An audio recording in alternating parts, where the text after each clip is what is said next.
후안 카를로스 오르티즈의 Life in the Spirit이라고 하는 책에 나오는 이야기입니다. 성령 안에서 살아가는 삶이라는 뜻이지요. 아르헨티나에 한 여인이 살고 있었습니다. 그녀는 자신이 갖지 못한 것을 다른 사람이 갖고 있으면 그들을 무조건 미워했습니다. 그러다가 결국 집까지 저당 잡혀야 했습니다. 이웃들이 좋은 것을 살 때마다 그것보다 더 좋은 것을 사야 했기 때문입니다. 어느 날 이웃집에서 텔레비전을 구입하고 지붕 위에 안테나를 설치했습니다. 그녀는 이웃집 사람에게 지붕 위에 있는 나무 같은 것이 무엇이냐고 물었습니다. 그리고 그것이 무엇인지 알게 된 그녀는 충격을 받았습니다. 당장 텔레비전을 갖고 싶은 욕구가 충동질되기 시작했습니다. 그러나 남편은 딱 잘라 말합니다. 빚이 산더미 같으니 빚을 갚기 전에는 아무것도 살 수 없소. 하지만 그녀는 욕망을 억제할 수 없었습니다. 다음 주가 되자 또 다른 이웃이 안테나를 지붕 위에 설치합니다. 얼마 후 주위에 텔레비전이 없는 집이라고는 그녀의 집뿐입니다. 그녀는 결국 대리점으로 가서 안테나만 사고 지붕 위에 안테나를 설치합니다. 돈이 없어 정작 텔레비전 수상기는 사지 못합니다. 그러나 수상기는 없었지만 안테나만 꽂아도 그녀의 마음은 조금 가라앉았습니다. 왜냐하면 다른 사람들이 그 안테나를 보고 그녀가 텔레비전을 갖고 있을 것이라고 생각할 것이기 때문입니다. 우리의 신앙도 이 여인처럼 될 수 있습니다. 믿음이 없지만 믿음 있는 것처럼 보이기만 하는 신앙생활이 될 수 있습니다. 예수님께서 사역하실 때 유대인들의 모습이 그러했습니다. 겉으로는 기도를 많이 하고 헌금도 많이 하고 성경에 대해서도 박식한 것 같았지만 그들에게는 하나님의 영이 없었습니다. 종교 지도자들이었던 사두개인은 하나님의 능력을 알지 못한다고 예수님께 책망받았습니다. 그런데 혹시 우리도 안테나만 꽂은 신앙생활을 하는 것은 아닌지 생각해 보아야 합니다. 형식적인 신앙이 아니라 오직 하나님의 영, 즉 성령이 함께하는 신앙이 되어야 합니다. 오늘은 성령 강림주일입니다. 성령 강림주일을 맞아서 텅 빈 신앙이 아니라 성령께서 함께 하시는 신앙이 어떤 것인지, 성령께서 우리를 위하여 무엇을 하시는지 나누어 보려고 합니다. 오늘 본문 요한복음 14장 16절과 17절을 같이 한번 읽어보겠습니다. 시작. 내가 아버지께 구하겠으니 그가 또 다른 보혜사를 너희에게 주사 영원토록 너희와 함께 있게 하리니 그는 진리의 영이라. 세상은 능히 그를 받지 못하나니 이는 그를 보지도 못하고 알지도 못함이라. 그러나 너희는 그를 아나니 그는 너희와 함께 거하시며 또 너희 속에 계시겠음이라. 아멘. 성령은 보혜사입니다. 이 보혜사는 헬라어로 파라클레토스라고 하는데 원래 돕기 위해서 부름을 받은 자라는 수동적인 의미를 가지고 있습니다. 그리고 각 성경에서 다양하게 번역을 하고 있는데 일반적으로는 우리가 잘 알고 있는 위로자, 돕는 자, 상담자, 우리가 이렇게 번역을 합니다. 그런데 이 모든 단어의 공통점은 바로 함께 하신다는 것입니다. 우리가 예수 그리스도를 주로 영접하면 그때부터 성령께서 우리 안에 거하십니다. 성령의 내주하심이라고 하죠. 그렇게 성령께서는 우리가 예수를 그리스도를 영접하면 그때부터 늘 우리 안에 머물면서 우리를 위로해 주시고 우리와 힘들 때면 힘과 용기를 주시고 결코 우리를 외롭게 홀로 내버려 두지 않으십니다. 맥스 루케이도 목사님이 쓴 인생의 어떤 순간에도 하나님은 너를 포기하지 않는다 라는 책에 이런 이야기가 있습니다. 그에게는 펜 맥그라스라는 자전거 친구가 있습니다. 자전거 타기를 시작한 얼마 후에 자전거 타기를 밥 먹는 것보다 더 좋아하는 펫이 그의 자전거 타기 동무가 되었습니다. 종종 가파른 언덕을 올라가거나 거센 바람을 맞으며 자전거를 타야 할 때면 이 맥스가 힘들다고 불평을 합니다. 그러면 그 친구 펫이 걱정하지 말라고 자신이 견인해 주겠나라고 말하곤 했습니다. 이 견인이라는 말은 앞에서 달리는 것을 말합니다. 차갑고 매서운 바람이 불 때 친구인 펫이 앞서가고 자신이 그 뒤를 바짝 따라가면 차가운 바람을 덜 맞을 수 있습니다. 가파른 언덕을 오를 때면 펫이 한 손으로 자신의 등을 밀어줍니다. 그러면 한결 수월하게 언덕을 오를 수 있습니다. 그런 친구 펫 맥그라스를 생각하면서 그는 이렇게 질문합니다. 여러분에게도 펫 맥그라스와 같은 친구가 필요하십니까? 사실 우리에게도 그런 친구가 필요합니다. 때론 인생의 무거운 짐을 지고 가야 할 때면 그 무거운 짐을 함께 나눠줄 누군가가 있었으면 좋겠다고 생각합니다. 마음이 불안하고 걱정이 가득할 때면 누군가 친구가 되어 위로해주면 좋겠다고 생각합니다. 풀기 어려운 문제가 앞에 있어 힘들어할 때 이 문제를 풀어줄 지혜로운 누군가가 내 옆에 있으면 좋겠다는 마음이 들기도 합니다. 내 마음이 너무 아파서 울고 싶을 때 조용히 다가와 내 등을 두드려주는 그런 친구가 있으면 좋겠다고 생각하기도 합니다. 그런데 맥스 루케이도는 이렇게 말합니다. 여러분에게도 펫 맥그라스가 있습니다. 누구입니까? 다름 아닌 성령입니다. 그 보혜사 성령께서 오늘도 우리 마음에 임재하시며 우리의 친구가 되어주심을 믿으시기 바랍니다.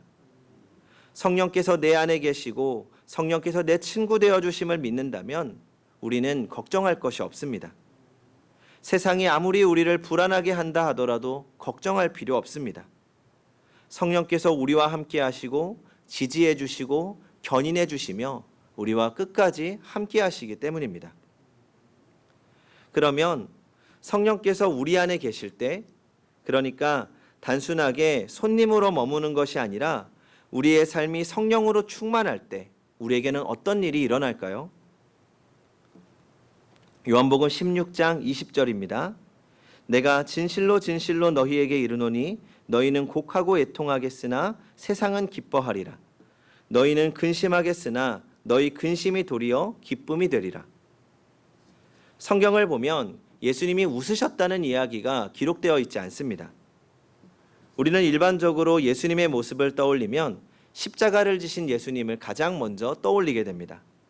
또는 진지하게 제자들을 가르치시던 모습이나 아니면 종교 지도자들과 날선 대립 속에 계신 긴장하신 예수님을 생각하게 됩니다.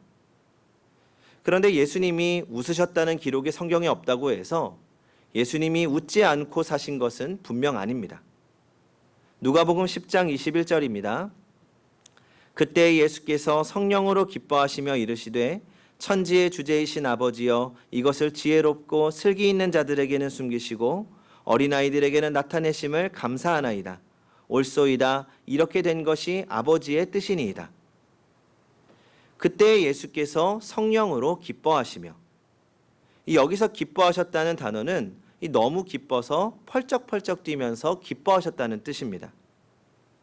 이 성경에서 기뻐하다라는 말은 크게 두 가지로 사용이 됩니다. 하나는 카이로, 또 하나는 아갈리아오라는 단어입니다. 이 카이로라는 단어는 우리가 오늘 읽은 누가복음 본문에 조금 앞선 이 17절에서 제자들의 기쁨을 나타낼 때 사용되었습니다. 이 카이로는 신체적으로 안락하고 마음이 평안할 때 느끼는 기쁨을 나타냅니다.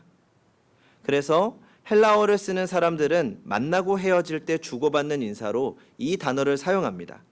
마치 히브리어의 샬롬과 같은 단어이죠. 그런데 예수님이 성령으로 기뻐하셨다라고 할 때는 아갈리아오라고 하는 단어를 사용합니다. 이 말은 주로 하나님과의 관계에서 맛보는 환희를 뜻할 때 쓰는 단어입니다. 그러면 지금 제자들이 느끼는 기쁨과 예수님이 느끼는 기쁨이 어떻게 다른 것입니까? 제자들이 기뻐했던 이유를 누가복음 10장 17절에서 이렇게 말합니다. 주여 주의 이름이면 귀신들도 우리에게 항복하더이다. 그러니까 제자들은 귀신들이 항복한 것을 보고 기뻐했다는 겁니다. 그러니까 문제가 있었는데 하나님이 능력을 주셔서 승리한 사건을 가지고 기뻐한 것입니다. 마찬가지로 내 삶을 가로막는 문제를 하나님이 해결해 주셨을 때 우리는 하나님의 전능하심을 찬양하고 기쁨을 누립니다. 우리는 보통 이런 기쁨을 기대하고 신앙생활을 합니다. 병들었던 몸이 주님의 은혜로 치유받았을 때 우리는 기쁩니다. 어렵게 공부해서 은혜로 대학에 합격한 것도 기쁩니다. 대학을 졸업하고 힘든 취업의 문을 뚫고 직장에 취직한 것도 너무나도 기쁜 일입니다. 좋은 배우자를 만나서 결혼하는 것도 기쁘고 힘들게 일해서 좋은 집을 사서 이사할 때도 기쁨이 됩니다. 그런데 그 모든 것은 환경에서 오는 기쁨입니다. 내 눈에 뭔가 보이고 내 상황이 좋은 쪽으로 바뀌고 무엇인가 성취를 이루고, 그러니까 결코 쉽게 일어날 수 없는 일들이 내게 일어납니다. 그러면 당연히 누구나 기쁜 일이죠.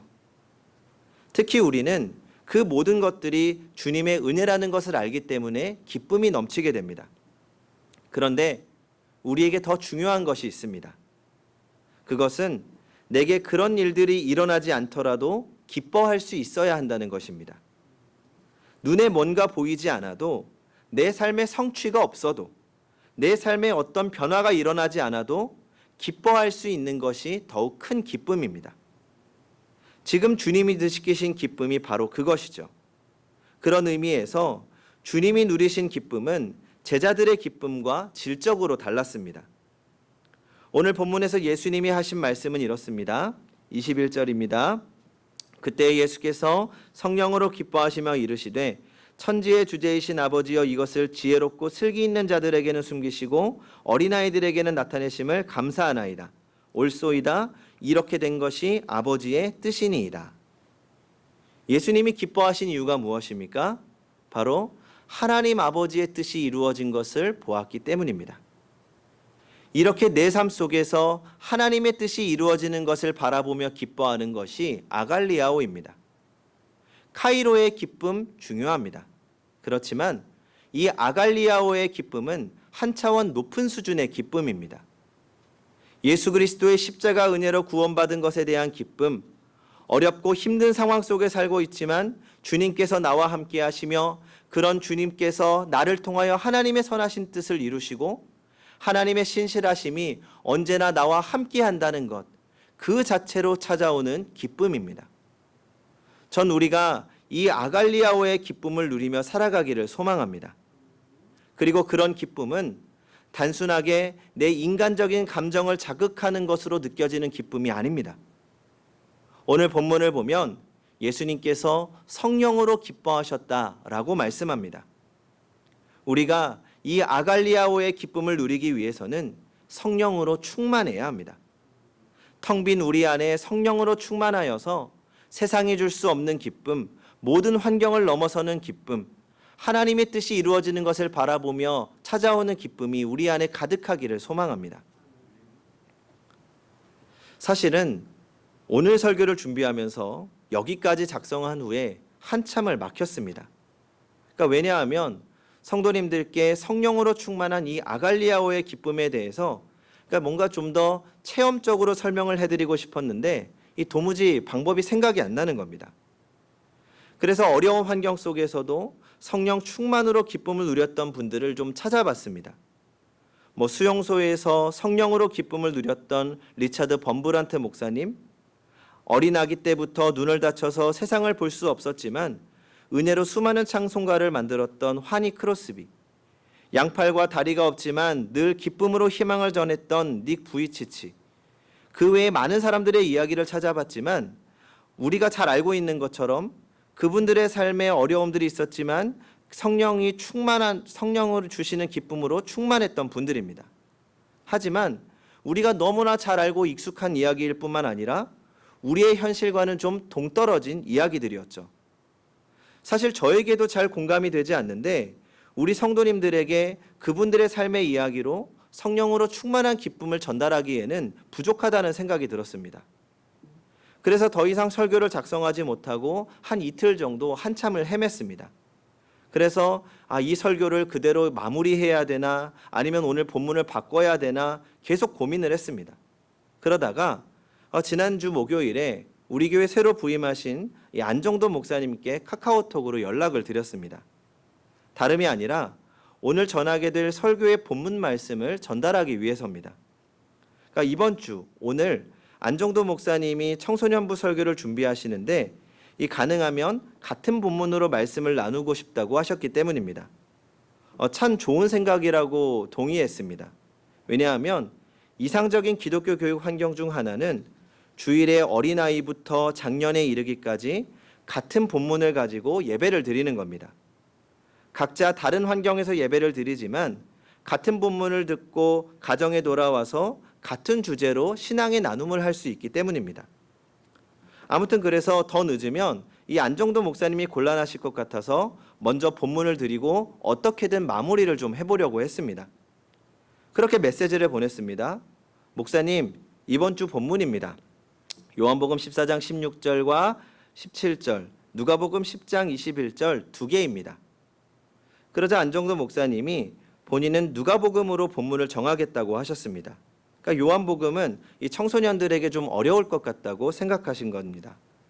그래서 저도 가능하면 같은 맥락에서 말씀을 전하면 좋을 것 같아서 오늘 설교의 핵심을 짧게 요약해서 전해드렸습니다. 목사님, 이번 설교의 메시지는 간단하게 요약하면 성령이 우리와 함께 하시면 기쁨이 있다입니다. 그러자 목사님이 잠시 후에 답장을 보내셨습니다. 기쁨이 넘치면 설명이 필요 없다. 제 메시지는 이것으로 할게요. 그런데 그 순간 한 이틀 정도 제 앞을 가로막고 있던 안개가 사라지는 것 같았습니다. 기쁨이 넘치면 설명이 필요 없다. 이 말이 저에게 이렇게 들렸습니다. 성령으로 충만한 기쁨은 어떻게 설명할 수가 없다. 그러니까 말 그대로 사실 성령으로 충만한 기쁨은 본인이 경험하지 않으면 알 수 없습니다. 그리고 이 기쁨은 경험해보지 않으면 설명할 수도 없고 설명할 필요도 없습니다. 왜냐하면 세상의 기쁨과는 전혀 다른 영적인 기쁨이며 초월적인 기쁨이기 때문입니다. 성도 여러분, 세상의 기쁨이 사라져가고 있습니다. 재미있는 것들은 점점 많아지고 있지만 기쁨은 사라져갑니다. 어쩌면 그래서 사람들은 더욱 재미있는 것들에 목을 매는 것 아닐지 모릅니다. 사실은 기쁨을 원하면서 자신도 모르게 재미로 채우려고 하기 때문에 아무리 채워도 채워지지가 않는 것이죠. 그러므로 이제 우리는 아갈리아오의 기쁨을 사모하고 기도해야 합니다. 기쁨 자체를 구하는 것이 아니라 먼저 성령 충만을 구하시기 바랍니다. 우리 안에 성령으로 충만하면 그 기쁨은 자연스럽게 따라올 것입니다. 그렇게 성령으로 충만하여 세상이 줄 수 없는 기쁨, 모든 환경을 뛰어넘는 기쁨, 어떤 말로도 표현할 수 없는 그 기쁨을 누리며 살아가는 성도님들이 되시기 바랍니다. 기도하겠습니다.